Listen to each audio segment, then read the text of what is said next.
Y hoy día, aunque parezca un poco paradójico el título, ¿verdad?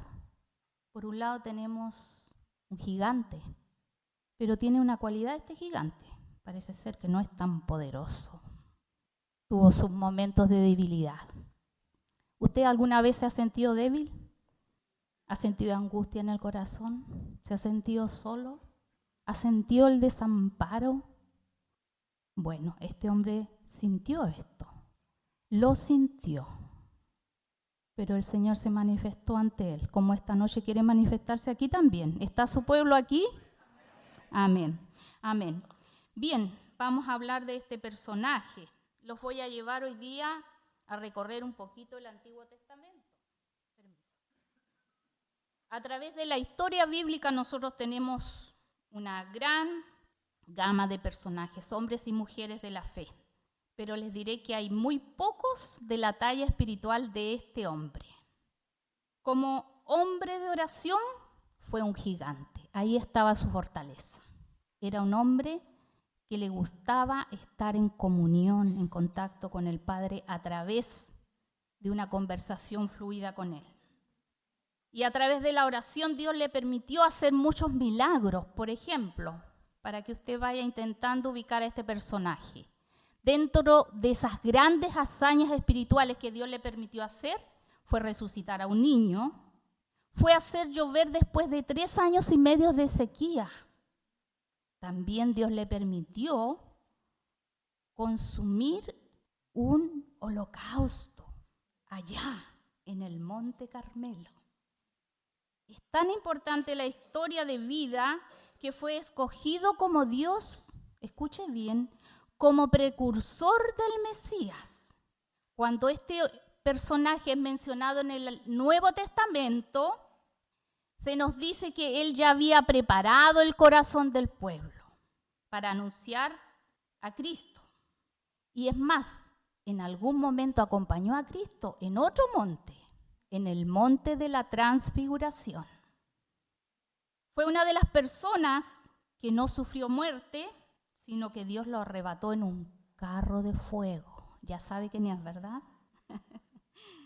Sin embargo, toda esa grandeza no se debía a sus características, a sus fortalezas humanas, sino a que siempre este hombre estaba en la presencia de Dios, dispuesto a obedecerle en todo. Ahí estaba su fortaleza.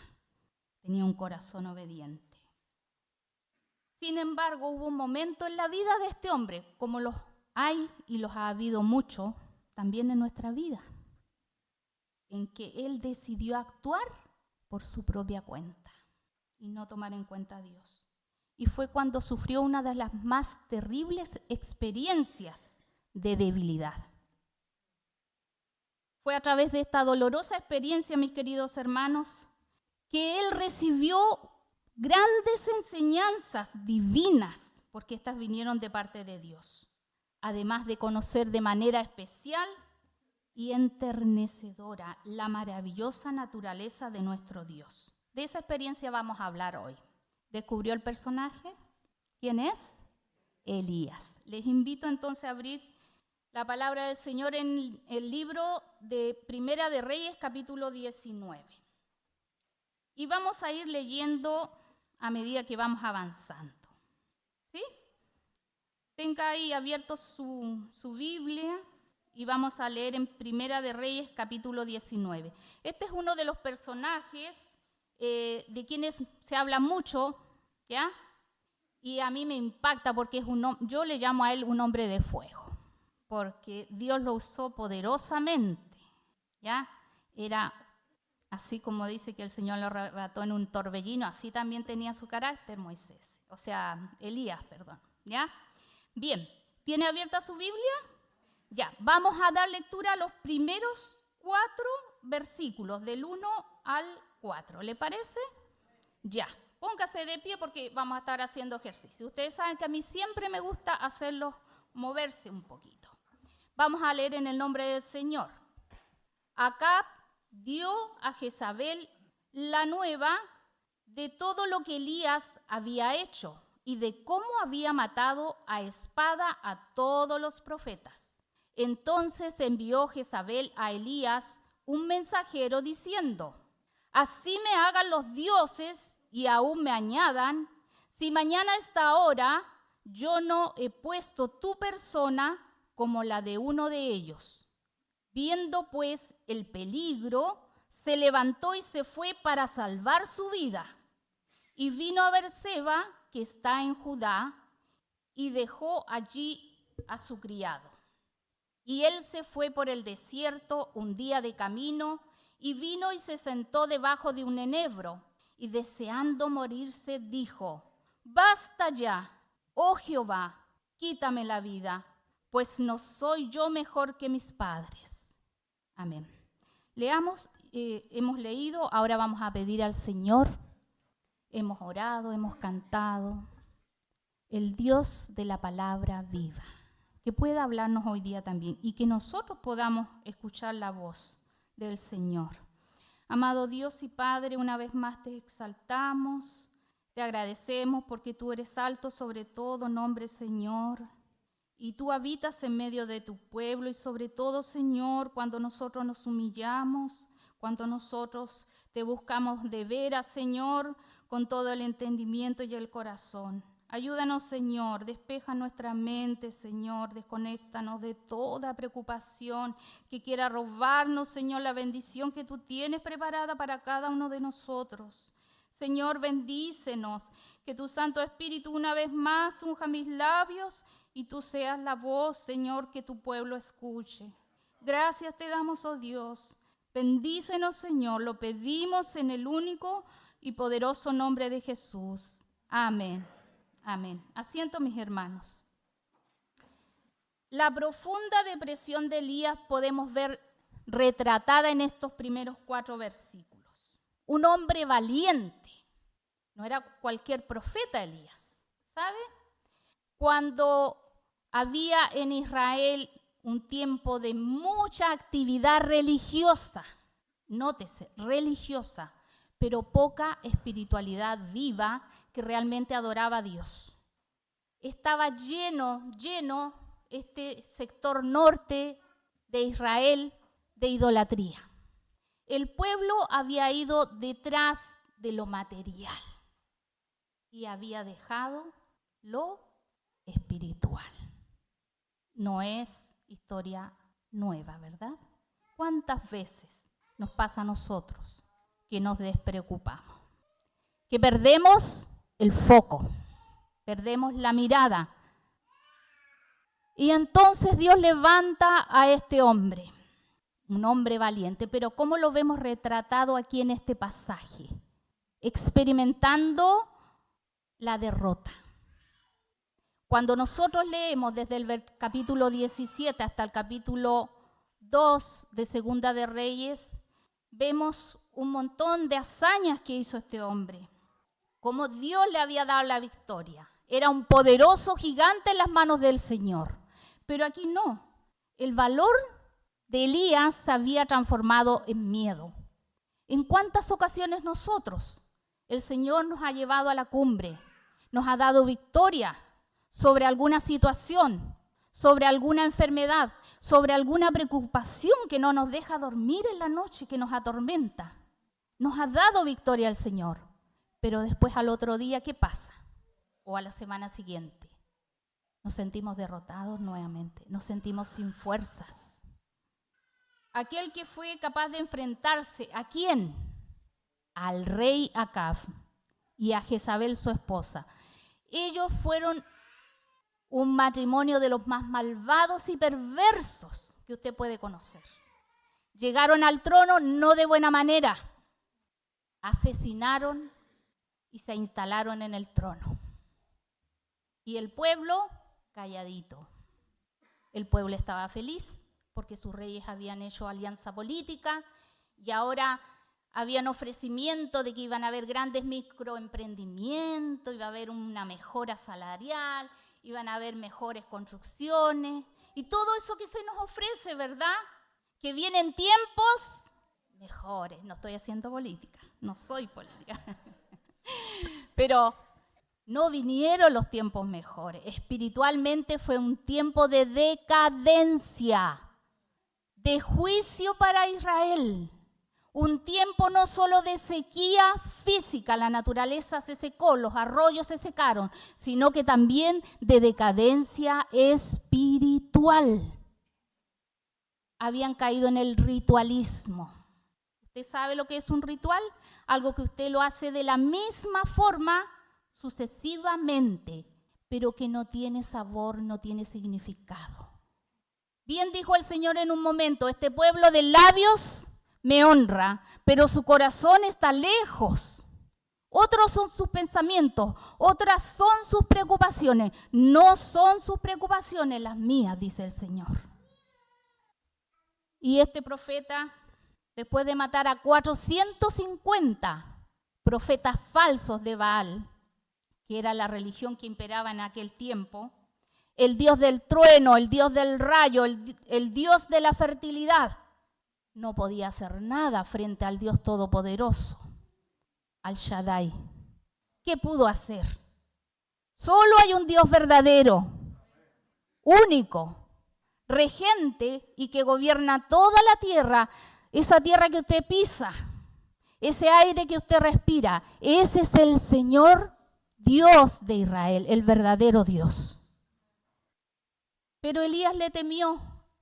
Después de haber matado a todos esos falsos profetas, se llenó de miedo. ¿Y sabe por qué? ¿A quién le tuvo miedo? No a Acab, sino a Jezabel. Jezabel dijo, en otras palabras, si tratamos de hacer paráfrasis, no va a pasar de hoy día que yo a este tipo lo hago desaparecer de la tierra, lo borro del mapa. Que me castiguen los dioses, dijo Jezabel. ¿Usted sabe cómo termina la historia de Jezabel?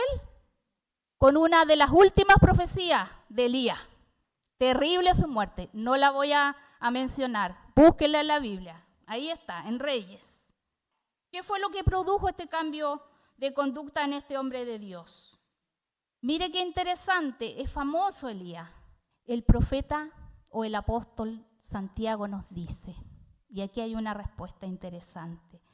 En Santiago 5:17 dice que Elías era un hombre muy similar, muy semejante a usted y a mí, que estaba sujeto a pasiones. Otra versión dice a debilidades. Muchas veces se cree que porque somos creyentes, hijos de Dios, a nosotros no nos puede pasar nada. No nos podemos sentir tristes, sino que siempre tenemos que estar firmes, fuertes. Pero al Señor no le gusta trabajar así en la vida de nosotros. Somos más útiles cuando parecemos como ese trigo, como ese junco delante de Dios. A Él le gusta restaurar, a Él le gusta enderezar lo torcido, lo desviado, lo débil, lo menospreciado. Eso es lo que Dios usa. Y Elías iba a pasar también por ese proceso. Se sentía derrotado y frustrado. ¿Por qué? Porque no entendía los planes de Dios. ¿Cuántas veces nos preguntamos, Señor, ¿por qué estás permitiendo que yo pase esta prueba? ¿Por qué, Señor, me envías esta calamidad? Señor, ¿por qué si soy tu hijo tengo que estar enfermo? ¿Por qué tengo que estar pasando necesidades? ¿Por qué? ¿Por qué? ¿Por qué? Porque Dios tiene propósitos. Dios es un Dios de propósitos. ¿Usted lo cree? Como dijo el pastor, el siervo del Señor, no estamos de paso como turistas. Nuestra ciudadanía está ¿dónde? En los cielos. No es casualidad estos encuentros aquí en el templo del Señor. No.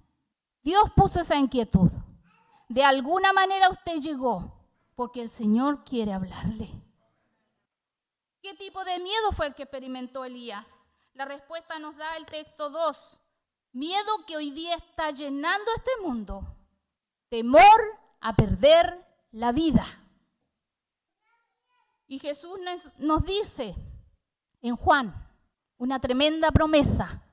El que quiera perder su vida por causa de mí, ¿qué va a pasar? El que quiera salvar la vida por causa de él, lo va a perder.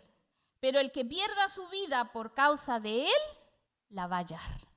Nosotros estamos aquí porque tenemos plena convicción de que un día vamos a estar frente a él, de que un día le vamos a ver cara a cara.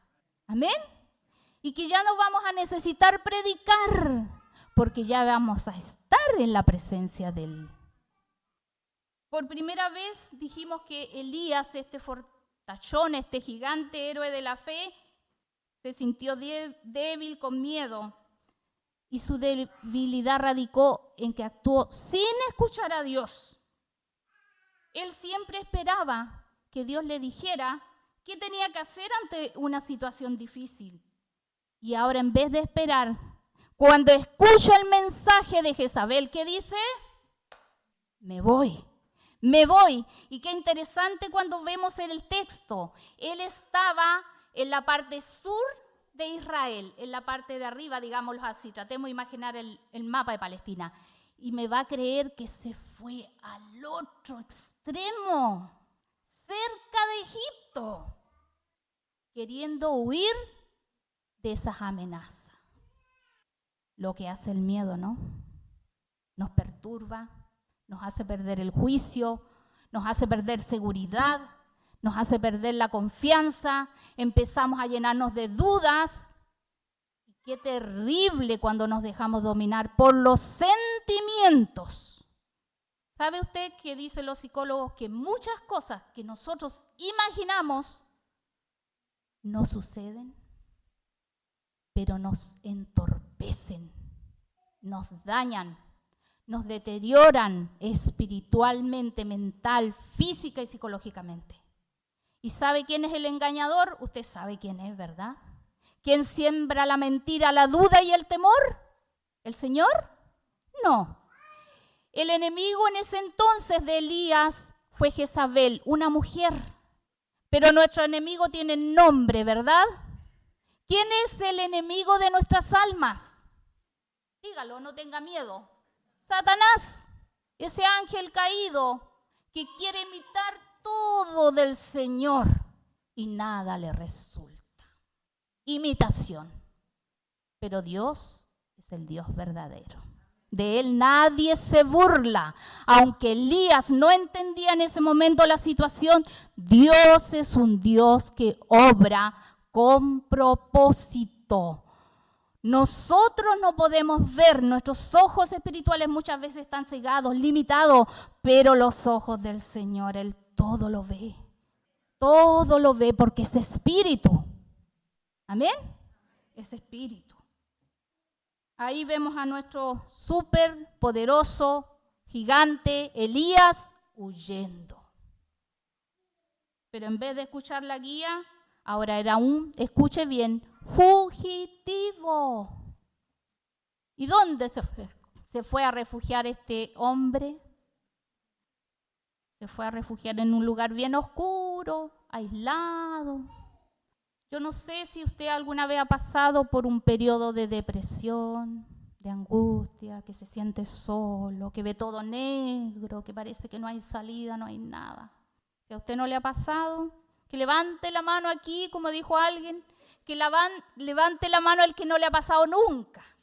Yo creo que todos hemos vivido algún momento, como le llaman los jóvenes, de bajón, de crisis existencial, de no saber qué hacer con la vida. Cuando somos niños queremos ser jóvenes. Cuando somos jóvenes queremos ser adultos. Cuando llega la vida de adulto usted dice, ¿y en qué consiste esto? ¡Qué difícil! Cuando estés viejo quieres ser niño de nuevo. En fin, así somos los seres humanos. Pero llegó hasta el punto más terrible este hombre en su debilidad, en su temor. Dice que se fue a esconder y tuvo un sentimiento terrible. Lo que hace un sentimiento. Cuando un creyente se aparta de Dios y de su palabra, entra en contradicciones. El que huía para salvar su vida, ahora quiere morirse. No era solo salvar la vida. De primera era huir, refugiarse para salvar la vida. Ahora la cosa fue de menos a más, fue escalando el sentimiento. Ahora ya perdió todas las ganas, le perdió sentido a la vida. El enemigo estaba logrando su propósito: debilitarlo, dejarlo fuera de la carrera. Cuidado, no caigamos en las trampas, en las artimañas del enemigo, mis queridos hermanos. Somos hijos del Señor, pueblo del Señor. Hemos visto la bondad del Señor, no un día, sino que todos los días. Como decía mi hermano, hasta el fin, hasta el fin. Tú eres el alfa y el omega. Nuestra historia empieza con Cristo y termina con Cristo. Antes no estábamos en Cristo, antes íbamos de derrota en derrota, pero ahora estamos en victoria tras victoria. Si decidimos creerle a Dios, eso marca la diferencia. Si no decidimos creer en Dios, estamos fritos, como dice. Peor que los huevos fritos. Fritos. Nos van a comer, nos van a hacer pedazos el enemigo. Porque Él viene para destruir, para matar. ¿Sí? Jesucristo dice, yo he venido para que tengan vida. Y no cualquier clase de vida. No una vida mediocre, sino una vida muy bien. Amén. Esta reacción de Elías, agotado y desanimado, dice que se sentó debajo de un arbolito, un enebro. Es un árbol que más o menos mide entre 2,5, 3 metros, que da una flor y unas ramas. Ahí en el desierto, recuerde que había otro profeta que el Señor le puso una calabacera, media parecía la historia, ¿no? ¿Sí? Y él sintió la brisa y se refrescó.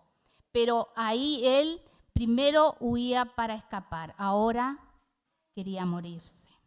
Y esta frase, no sé si alguna vez usted la ha dicho, basta ya, oh Jehová, quítame la vida. Es un pecado quitarse la vida. Entonces Elías dijo que Él me la quite.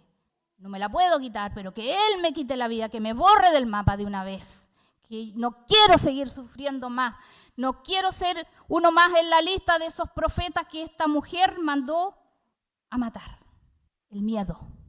Después que Dios lo había usado a él para hacer milagros portentosos. Qué oración tan diferente a las que había hecho antes. Era un gigante de la oración, ¿recuerda? Ahora hacía una oración para que Dios lo borrara de esta tierra. Cuando un hijo de Dios, mis queridos hermanos, cae en un pesimismo, sus oraciones son pesimistas. Cuesta levantar la mirada. Pero sabe, Dios es un Dios de gracia, es un Dios de amor, es un Dios de misericordia, es un Dios fiel que nunca abandona a su pueblo. Y Él no respondió a esta oración. ¿Usted cree que Dios quiere que usted se muera? Dios lo quiere a usted cerquita de Él, no lejos de Él. Dios quiere usarnos a todos para hacer ¿qué cosa? Luz en este mundo de oscuridad. Somos instrumentos útiles. Cada uno de nosotros, aquí ninguno es más importante en el reino. Todos sumamos. Y el que quiera hacer la contra del Señor, ese va a restar, pero se va a restar la bendición. Pero ¿usted cree que el Señor lo va a abandonar? Aún si me escondiera en el Seón, aún allí me asirá, me tomará el brazo fuerte de Jehová. Cuando nosotros no sabemos qué orar, cuando estamos angustiados, no tenemos fuerza, no nos sale ni la voz, cuando se nos seca la boca, ¿qué dice la palabra? Y de igual manera el Espíritu nos ayuda en nuestra debilidad. Pues ¿qué hemos de pedir como conviene? No lo sabemos, pero el Espíritu mismo intercede por nosotros con gemidos indecibles. ¿Quién se pone delante del trono de gracia? El Espíritu que mora en nosotros. Mire qué hermoso, usted se siente solo, siente que nadie le tiende la mano. El Señor está ahí, no se deje embaucar, No se deje atrapar por esos pensamientos negativos. En el nombre del Señor, repréndalos.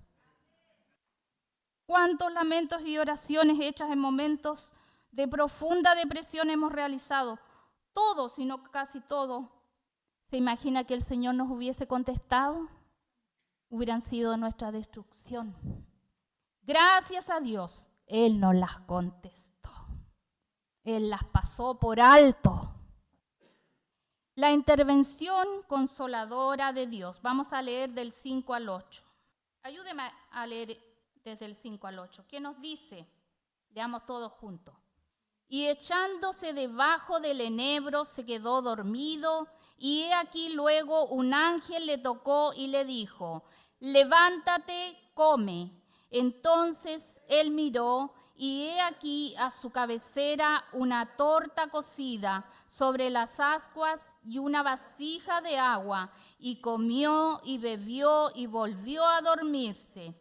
Y volviendo el ángel de Jehová la segunda vez lo tocó diciendo: levántate y come, porque largo camino te resta. Se levantó pues y comió y bebió, y fortalecido con aquella comida, caminó 40 días y 40 noches hasta Horeb, el monte de Dios. De una profunda depresión vemos la intervención consoladora de Dios. Dios le permitió a Elías, escuche bien, que se desahogara con él. Eso es lo que Dios quiere, que cuando nosotros estemos experimentando este sentimiento de desamparo, de fracaso, corramos hacia Él, que lo busquemos, que le presentemos nuestras quejas a Él en primer lugar, no a otras personas. Cuando abrimos nuestro corazón, Dios quiere escucharnos. Escuchó a Elías. Él pensaba que estaba solo en esa cueva. No estaba solo. Dios estaba ahí.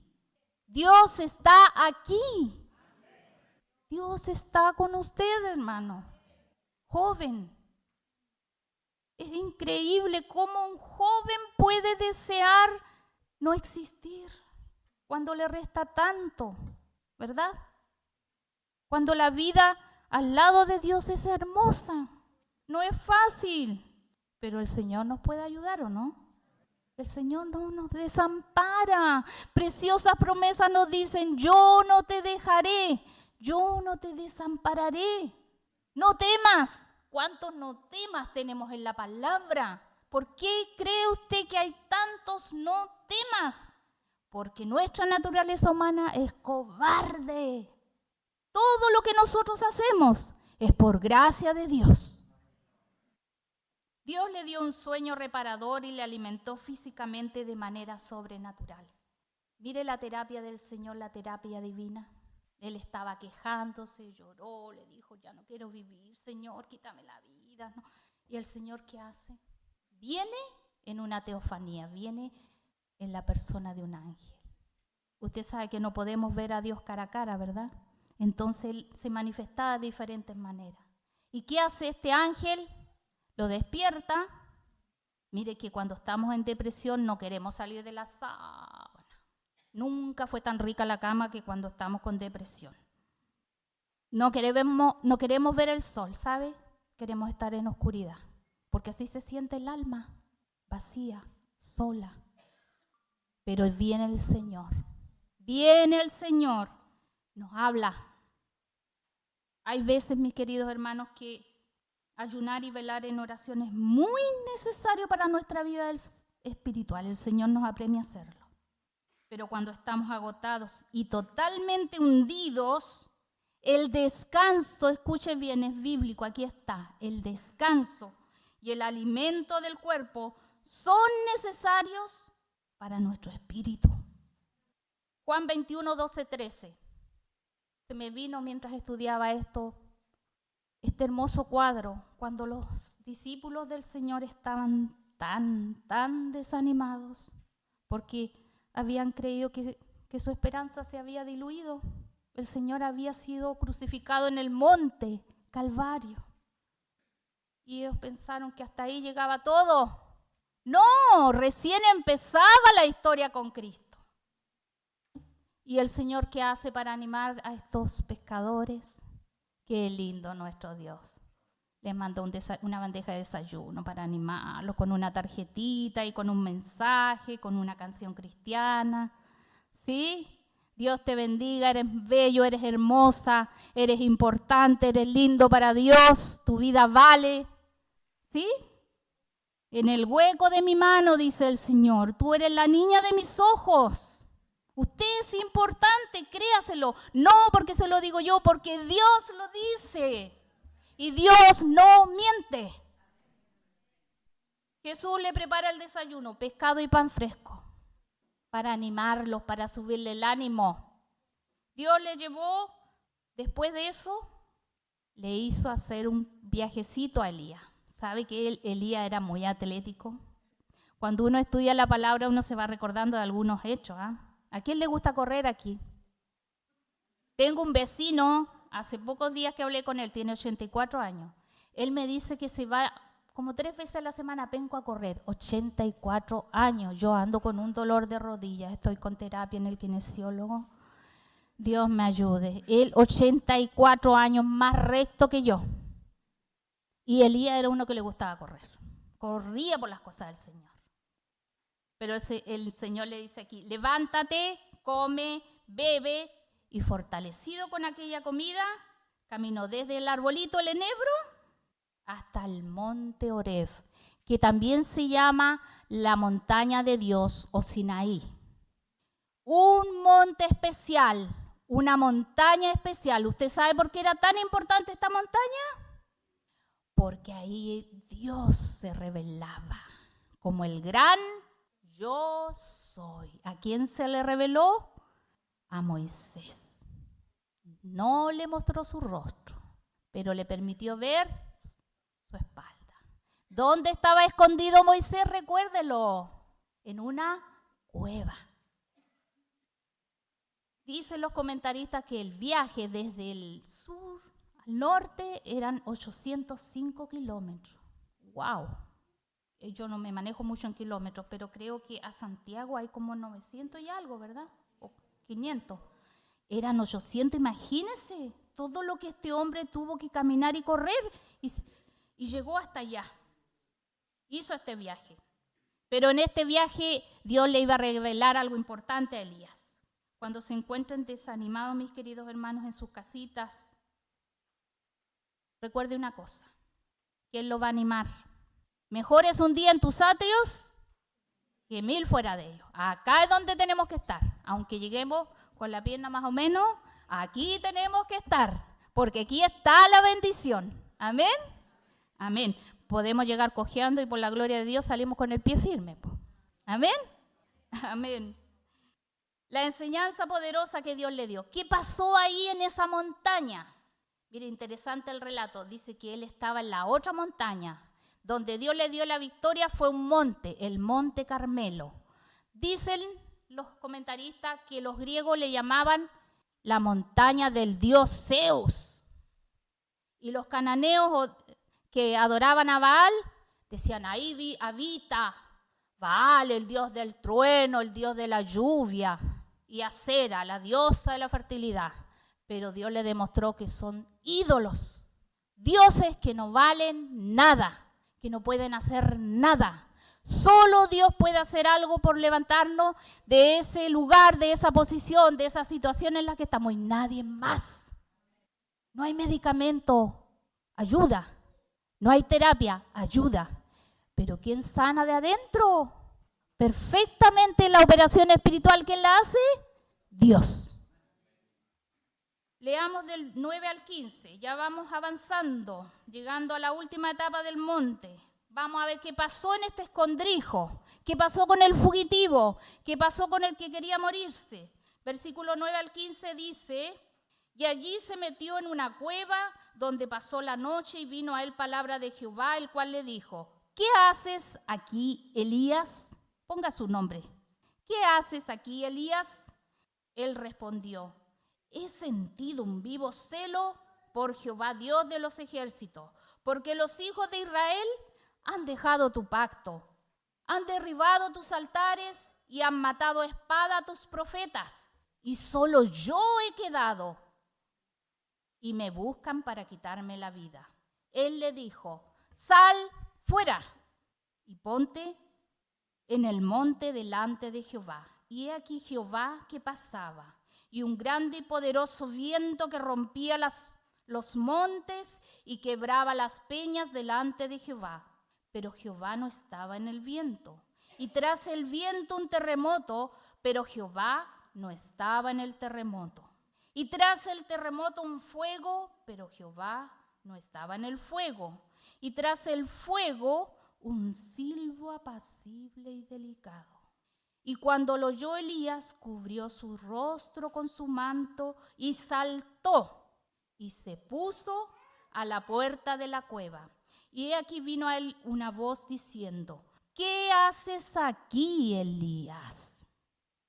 Él respondió: he sentido un vivo celo por Jehová, Dios de los ejércitos, porque los hijos de Israel han dejado tu pacto, han derribado tus altares y han matado a espada a tus profetas. Y solo yo he quedado y me buscan para quitarme la vida.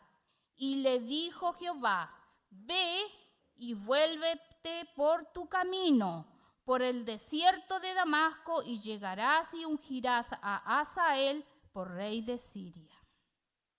El viento huracanado, el terremoto y el fuego. Estas eran manifestaciones de Dios. Él estaba acostumbrado, Elías, ¿no es cierto?, a escuchar y a ver actuar a Dios a través de esto, ¿ya? Y también iba muy bien porque dice que el carácter de este hombre era así. Él era tenaz, era valiente, era enérgico, impulsivo, ¿ya? Luchador. Pero en ninguna de estas manifestaciones, escuche bien, ninguna de estas eran tan reales y directas de la presencia de Dios, porque esto ¿qué es lo que hacía? Era mostrar quién estaba al mando, quién era el que gobernaba, quién era el verdadero Dios. Elías tenía que aprender una gran lección. El poder de Dios, escuche bien, el poder de Dios se hace latente, visible, no en las grandes cosas, convulsión y movimiento, sino en la debilidad. Segunda de Corintios 12:9 dice: y me ha dicho, dice Pablo, bástate de mi gracia, porque mi poder se perfecciona en la debilidad. Por tanto, de buena gana me gloriaré, más bien en mis debilidades, para que repose sobre mí el poder de Cristo. El apóstol Pablo repite una y otra vez esta frase, que él quiere gloriarse no en su excelencia de sabiduría, en todos sus títulos universitarios, en sus másteres, en sus doctorados, en todo lo que él había logrado. No, en la gracia, en el poder, en la sabiduría de Dios. ¿Cuántas veces el Señor también nos tiene que recordar eso a nosotros, mis queridos hermanos? Si Él nos hace pasar por algo, Él tiene sus propósitos, no lo olvide.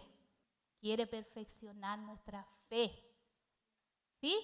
Quiere hacernos gigantes de la fe, aunque fallamos, porque escuche bien, los gigantes flaquean y caen también, ¿sí? Pero de ahí, el Señor, ¿qué hace? Los vuelve a levantar. Dios, ¿dónde realmente estaba en este pasaje?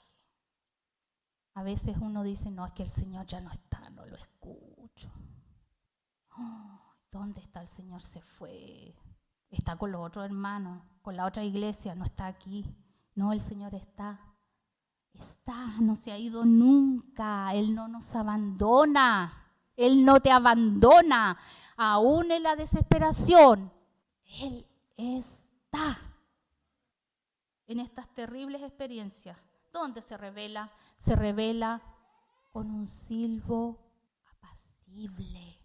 Dice que el ángel le daba la orden, ven, levántate, ponte acá. Y él estaba con la historia. Es que, Señor, yo soy el único que hace tu voluntad. Es que, Señor, se han matado todos los profetas, pero yo soy el único aquí que se lleva toda la pega. Yo soy el único que evangelizo, Señor. Yo soy el único que canto. Yo soy el único que toco los instrumentos, Señor. Me han dejado solo. Todos se mandaron a cambiar, se fueron de vacaciones. Y yo estoy aquí, Señor, cansado. Y el Señor le dice, aquí estoy. El Señor lo escucha, pero ahí él estaba aprendiendo una lección. La lección más estremecedora, más cautivante. En esta misma experiencia, Dios se le revela. Sal para afuera, le dice, le mandó un silbido. ¿Quién sabe silbar fuerte aquí? Antes nos enseñaban a nosotros a silbar. A mí ya se me olvidó. No quiero silbar porque si no voy a ser mal educada. Pero imagínense, él hizo un silbido así, suavecito. Y él sale para afuera. ¡Wow! Y se pone ahí. Dijo, el Señor no se ha ido. El Señor me trajo acá y el Señor está haciendo algo nuevo en mi vida. El Señor le está cambiando la perspectiva, le está abriendo los ojos espirituales a Elías. Y le dice, hey Elías, ¿qué es lo que te pasa a ti? Tú eres mi gigante, yo te estoy usando a ti. Yo tengo mis planes, tú no conoces mis pensamientos. Al igual que Job, ¿recuerda usted a Job? 42:5 dice, de oídas te había oído, mas ahora mis ojos te ven. Qué interesante cuando tenemos esos encuentros cercanos con el Señor. Ahí en la penumbra, ahí en el momento más bajo de nuestra vida espiritual, y ahí el Señor viene, el Señor nos consuela, el Señor nos restaura, el Señor nos anima, el Señor nos reconforta, el Señor nos hace recordar que somos valiosos, amados, que Él quiere hacer una obra perfecta en nosotros, porque Él dice, no, yo estoy empeñado en que lo que voy a hacer contigo lo voy a terminar. ¿Recuerda la obra del alfarero? Se echaba a perder y ¿qué hacía el Señor? Volvía a tomar y volvía, y el Señor así trabaja con nosotros. Él no se cansa, Él no duerme. He aquí, no se adormecerá ni se dormirá el que guarda a Israel. No se había dormido el Señor. Y viene la pregunta, ¿qué haces aquí, Elías? Dios quiere que les ponga sus motivos. Y vemos aquí, ¿no es cierto?, cómo Elías se da cuenta que había cometido un gran error. Él no veía todo el panorama. Él se dejó bombardear, aprisionar por el temor, un temor infundado en la ignorancia. Creo que le faltaba todavía a Elías conocer más al Señor, más de cerca. Porque el Señor le dice cuando él se queja y dice, Señor, yo soy aquí el único más piadoso y fiel profeta. Todos han muerto. Israel está hundido en la idolatría. Yo soy el único, Señor, que está haciendo tu voluntad. Y el Señor, ¿qué le dice? Creo que estás equivocado, Elías. Versículo 18 y terminamos. Y yo haré que queden en Israel 7,000 cuyas rodillas no se doblaron ante Baal y cuyas bocas no lo besaron. Era una práctica común que los súbditos de un reino adoraban a la imagen, al Dios de ese lugar. Estaban ahí las columnas de madera, dioses hechos de manos, que no hablan, que no comen, que no duermen, que no hacen nada, que son falsos, pero el hombre ilusamente les cree y les otorga poder. Cuando usted cree en algo, le otorga poder a eso. Pero el Señor dice, mío es el cielo y mía es la tierra. Donde Él gobierna, ¿qué? Delante de Él todos un día se van a tener que rendir. Todos vamos a tener que rendir cuentas. Yo me he apartado. No pienses que estás solo. Iglesia, no estás sola. Nosotros somos parte de la Iglesia Universal de Cristo. No de esa secta, porque hay una, ¿verdad? Sino de la otra, de la bíblica, donde todo reino, donde toda pueblo y nación y lengua le conocerá al Señor. El Señor le dice en otras palabras, no eres tú quien lo va a hacer, Elías. No es tuyo el poder, no es tuya la obra. Soy yo el que lo voy a hacer a través de tu vida. El monte de la confrontación fue el Carmelo. ¿Quién era el Dios verdadero? Y en el monte de Oreb, el Señor le dice a Elías: yo soy tu Dios, conóceme, yo estoy al mando. Ni una hoja se cae si yo no lo permito. ¿Sí? La vida de Elías debe ser un ejemplo para todos nosotros. Ejemplo de fe, de oración, de obediencia, de valentía. Pero si hoy día, mis hermanos, he resaltado la debilidad, ha sido porque es allí donde Dios manifestó su amor, donde me demostró de mejor forma que ahí estaba su mano sobre la vida de este hombre y sobre la suya y la mía. Él tuvo que aprender la lección que nosotros tenemos que aprender, ya sea cualquier circunstancia que nos toque vivir. Pablo tuvo que escuchar: bástate de mi gracia. Pedro tuvo que escuchar: hombre de poca fe, ¿por qué dudaste cuando se hundían las aguas? Pero el Señor lo dejó ahogarse, de ahí lo tomó y lo rescató, porque el Señor es Salvador. El Señor no nos va a dejar solos.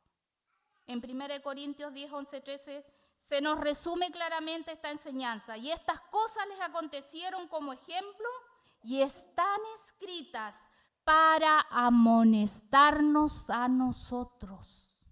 No nos olvidemos del ejemplo de este hombre. Así que el que piense estar firme, mire que no caiga, porque no nos ha sobrevenido ninguna tentación que no sea humana. Porque fiel es Dios, que nos dará juntamente con la prueba, con la dificultad, con la tentación, ¿qué cosa? La salida, la victoria. El Señor nos da la salida, como se la dio a Elías. ¿Hacia dónde te está dirigiendo Dios? Sin duda que la pregunta que hace aquí Elías nos da la respuesta. Dios te dirige hacia una confesión sincera de tus motivaciones, de mis motivaciones, y a que nos volvamos y caminemos siempre con Él. Que no perdamos de vista, que no perdamos que el Señor reina hoy y por toda la eternidad. Amén, amén. Oramos al Señor. Que el Señor nos fortalezca en esta semana, que el Señor siga haciendo la obra, que nosotros podamos imitar a este hombre. No deje de orar, no deje de buscar la presencia del Señor, porque ahí hay bendición. Bendito Dios y supremo Padre, Señor de nuestras vidas, a ti nos rendimos siempre, Padre, reconociendo, Señor, nuestra infinitud, nuestra pequeñez, reconociendo, Señor, que nosotros no tenemos la fuerza, ni el poder, ni la habilidad, que todo lo que hemos recibido proviene de ti. Señor, te damos gracias por tu salvación. Oh, gracias, oh Cristo, porque tú en ese monte del Calvario nos diste vida y vida en abundancia. Hoy queremos vivirla, queremos proclamar una vez más victoria sobre nuestras dificultades, sobre las adversidades. Que tú seas, Señor, glorificándote en la vida de cada uno de tus hijos, Señor. Aumenta la fe, Señor, que seamos esa iglesia viva, que adore y que te rinda culto y loor todos los días de su vida, Señor. A ti te damos la gloria por siempre, oh Jesús. Amén.